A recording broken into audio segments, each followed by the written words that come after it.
శివాంకితమైన నా అపార శివభక్తికి ఒక అలంకారం. జటాధర, సాక్షాత్తు సృష్టికర్త బ్రహ్మ మానస పుత్రుడైన పులస్య బ్రహ్మ పౌత్రుడను, అఖండ తపో బలశాలి విశ్రావసు పుత్రుడను, విశ్వ విజేత రావణాసురుడను. అదే నా అహంకారం. మహోత్కృష్టమైన బ్రహ్మవంశంలో నా జన్మమే ఒక అలంకారం.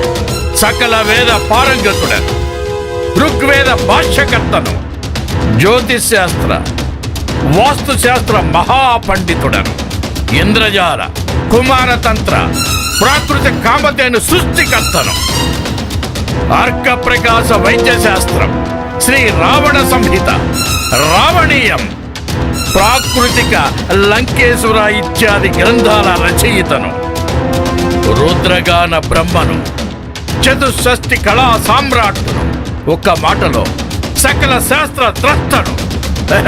అదే నా అహంకారం. అది నా పాండిత్య ప్రకర్షకే ఒక అలంకారం.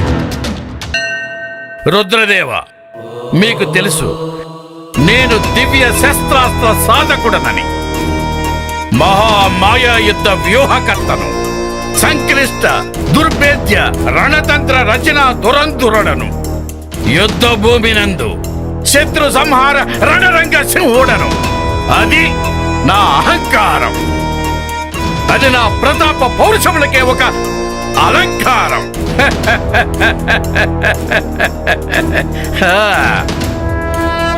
సృష్టిలో ఇంతటి ప్రతిభా పాఠములు సాధించుకున్న ఏ జీవికైనా అహంకారము జనించుట అతి సహజము.